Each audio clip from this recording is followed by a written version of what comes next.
देखिए 3 लोगों को डिटेन किया गया है, जिसमें एक तारिक है जो पेशे से एटीएम गार्ड है, दूसरा है आमिर और तीसरा है उमर राशिद। ये 3 अलग अलग लोग हैं जिनको पकड़ा गया है।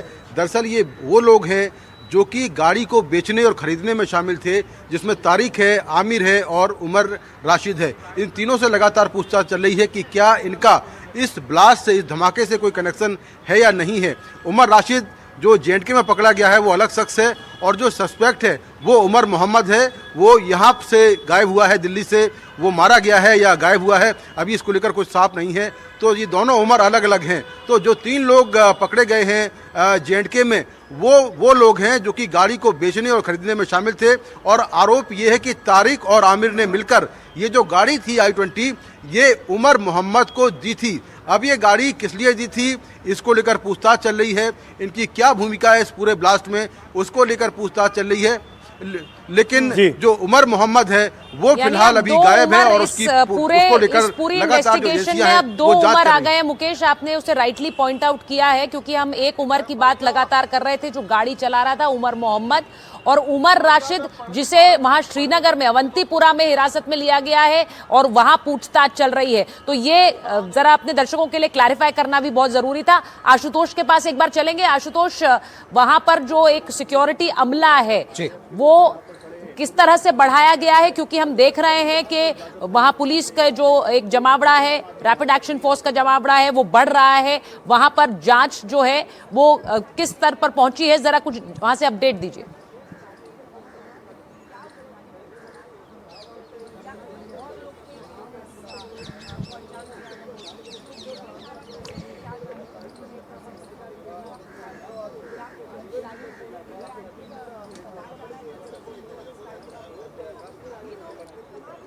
आशुतोष शायद बता दें, निश्चित तौर पर आप सही कह रही हैं, और लगातार जो सिक्योरिटी है वो बढ़ता हुआ ही हमें नजर आ रहा है। हम आपको दिखा दें थोड़ा आसपास तस्वीरें चल के, कैमरा पर्सन से कहेंगे कि थोड़ा आगे चलिए और दिखाते रहिए इस तरफ से।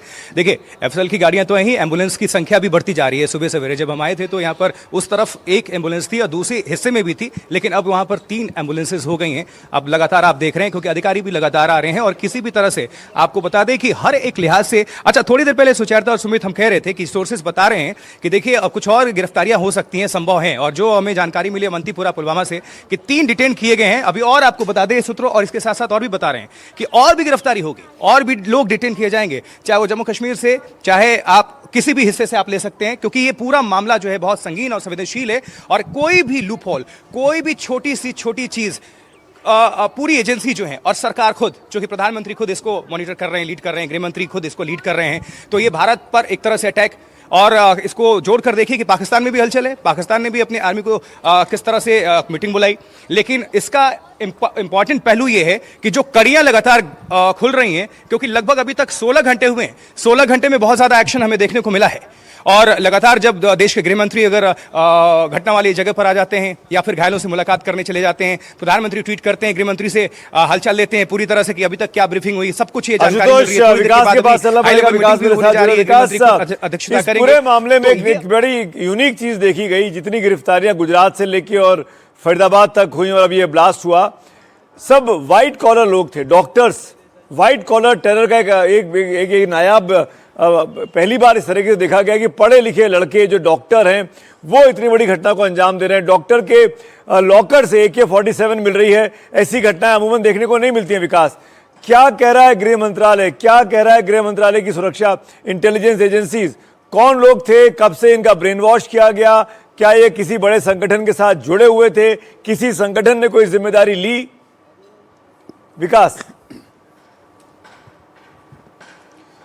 ये देखिए सुमित, देखिए नो डाउट ये एक बड़ा संगठन था, बड़े संगठन से जुड़े हुए थे, बड़े मॉड्यूल से जुड़े हुए थे, और इसलिए इतने बड़े लेवल पर पूरे देश में अलग अलग हिस्सों में, जम्मू कश्मीर से लेकर हरियाणा, दिल्ली और गुजरात, उत्तर प्रदेश तक इनके तार फैले हुए थे। और देखिए ये पढ़े लिखे लोग थे, इनका ब्रेन वॉश किया गया, और ब्रेन वॉश करने के बाद इनको इंडक्ट करा लिया गया अपने संगठन में, और देश के खिलाफ ही साजिश रचने और बड़ी साजिशों को अंजाम, आतंकी हमलों को अंजाम देने के लिए इनको प्रोवोकेट किया गया। और उसका नतीजा है कि देखिए जो ब्लास्ट हुआ वो पैनिक में कर दिया गया। इनकी साजिश बहुत बड़ी थी। अब इसके तार खुलना शुरू हो गए हैं। देखिए 29 दिन से, तकरीबन 29 दिन से उमर मोहम्मद और उसके पूरे डॉक्टर आदिल और उसके पूरे नेटवर्क पर नज़र रखी जा रही थी। और देखिए चांदनी चौक के इस इलाके को उन्होंने जानबूझकर इसलिए टारगेट किया क्योंकि सबको पता है कि ये बहुत भीड़ बड़ा इलाका है, यहाँ पर काफ़ी भीड़ भाड़ रहती है और ऐसी सूरत में यहाँ पर मैक्सिमम नुकसान हो सकता है।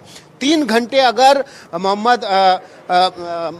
उसने उमर मोहम्मद ने इंतजार किया अपनी गाड़ी में बैठ के पार्किंग में, तो इसका मतलब ये भी साफ हो गया है, इन्वेस्टिगेटिव एजेंसियां इस बात को ट्रैक करने में लगी हुई हैं कि वो जरूर किसी के संपर्क में था, उसका कोई हैंडलर था, उसका कोई बॉस था जिसके इंस्ट्रक्शंस का वो वेट कर रहा था। विकास, मैं आता हूं आपके पास, मैं चाहूंगा था इन द मीन टाइम आप वहां जो दुकानदार हैं, जो आरडब्ल्यूए के लोग हैं, उनसे बात करने की कोशिश करें कि क्या स्थिति है, कब सब कुछ सामान्य हो पाएगा।